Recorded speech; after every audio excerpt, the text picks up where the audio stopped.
Welcome to Inner Flow Shift, where science meets spirit, and perception meets profound truth. I'm your host, Nick Comwood, and together, we're about to embark on a journey to explore the very fabric of existence, unraveling the mysteries of matter, energy, and consciousness. Here on Inner Flow Shift, we tackle into the big questions: what is reality? Is the physical world truly solid, or is it simply an illusion created by vibrating energy? Could everything we see, touch, and experience just be manifestations of a deeper, unseen truth? Whether you're a curious seeker, a scientific mind, or someone on a spiritual path, Inner Flow Shift is your space to expand your perspective and explore the interconnectedness of all things. So, take a deep breath, open your mind, and get ready to shift your inner flow. We cover in depth through the lens of psychology, spirituality, and neuroscience with a story and its moral. Let's start with a story. Welcome to today's episode of Selfishness versus Selflessness. In a small town nestled between the mountains and the sea, there lived a young man named James. He was known for his ambition, always striving for success, but also for his selfishness. He would take more than his share of food, prioritize his own needs over others, and rarely consider the emotions of those around him. One day, a mystic named William visited the town. Sensing James's inner turmoil, he invited him on a journey of self-discovery. As they walked through the dense forest, William said, "Selfishness is natural, James. In psychology, we call this the egocentric bias. We prioritize our own needs because our brain evolved to survive first and help later. Since childhood, we seek attention, food, and love to secure our place in the world. This tendency remains unless we consciously develop empathy." James pondered this. He had always assumed his actions were rational, but he now saw how his mind was wired to put himself first. Further into the forest, William pointed to a beehive. Even bees work together, yet humans, with our advanced brains, often act in selfish ways. Neuroscience tells us that selfish acts trigger dopamine release, the same pleasure chemical linked to food and addiction. Our brain rewards self-serving behavior because, in ancient times, hoarding resources increased survival chances. But too much of this wiring leads to loneliness and suffering. James remembered moments when he felt empty despite his success. He realized that his selfish pursuits had given him temporary pleasure but left him disconnected from others.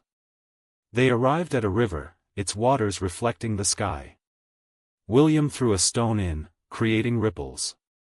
Spirituality teaches that selfishness comes from the illusion of separation. You believe you are an isolated self, different from others. But, like these ripples, your actions affect the entire lake. When you hurt others, you ultimately hurt yourself. James recalled times he had ignored his mother's struggles or taken advantage of his friends. It suddenly struck him, his selfishness had not only harmed them but had left a void within him as well. Finally, they reached the mountain's peak. William smiled. At the deepest level, there is no self or other. The idea of I and mine is just a thought arising in consciousness. When you drop this illusion, you naturally act with love and kindness, not out of duty, but because there is no distinction between you and the world. James sat in silence, feeling a deep peace he had never known. His selfishness had come from fear, from a false belief in separation. Now, he saw the interconnectedness of all things. William told James an old story. Inside every person, there are two wolves fighting. One is selfish, greedy, and fearful. The other is kind, generous, and loving. Which one wins? James asked. The one you feed. From that day, James chose to feed the wolf of love. While selfishness still arose, he no longer acted from fear. Instead, he saw himself in others and lived with greater compassion. And so, the town once known for its selfish young man became a place of kindness, all because one person chose to see beyond himself. James let those words sink in. He realized that his actions were not fixed by fate, they were choices, shaped by what he nurtured within himself. Each of us carries these two wolves, the selfish one and the selfless one, inside us. The selfish wolf represents fear, survival instincts, and short-term pleasures. It thrives on greed, anger, and the illusion that we are separate from others. This wolf is not evil, but it is reactive. It is the part of us that clings to possessions, seeks power, and fears loss. The selfless wolf, on the other hand, represents love, wisdom, and connection. It understands that we are part of a larger whole, and that true fulfillment comes from kindness, generosity, and cooperation. This wolf is not weak, it has the strength to act with integrity, even when no one is watching. The wolf we feed grows stronger through our thoughts, habits, and choices. Every time we choose compassion over selfishness, patience over anger, and giving over taking, we feed the selfless wolf. Every time we act out of fear, greed, or jealousy, we feed the selfish wolf. Feeding the selfish wolf. Holding grudges. Acting out of greed. Taking without giving. Ignoring the needs of others. Seeing others as competition. Feeding the selfless wolf. Practicing gratitude. Helping without expecting rewards. Forgiving others and letting go of resentment. Recognizing the humanity in everyone. Sharing what we have, even when it's little. James thought for a moment. Should I try to kill the selfish wolf? William shook his head. No, James. The goal is not to destroy the selfish wolf but to train it. Self-interest is natural, it helps us survive. But survival is not the highest purpose of life.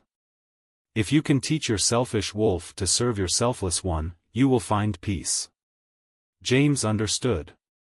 He had spent his life feeding his selfish wolf without even realizing it. Now, he had a choice.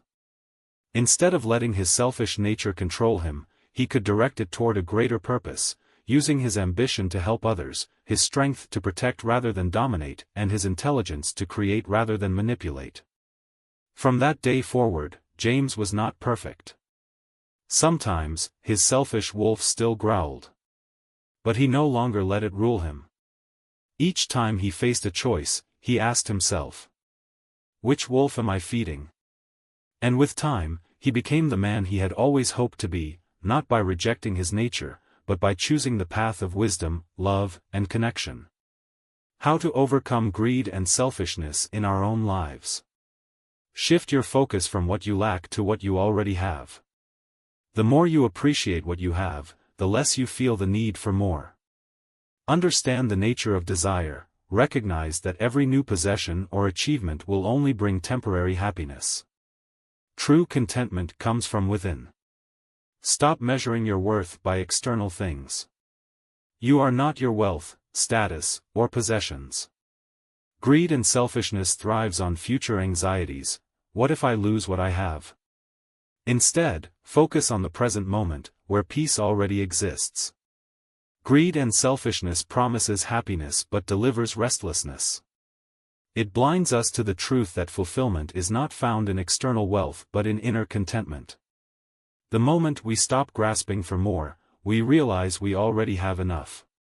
We too can free ourselves from the chains of greed and selfishness, by understanding that true abundance is not about possessing more, but about realizing we are already complete.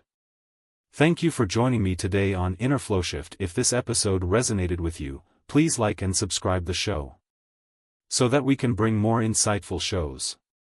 I'm your host Nick. Until next time, stay grounded and stay true to yourself.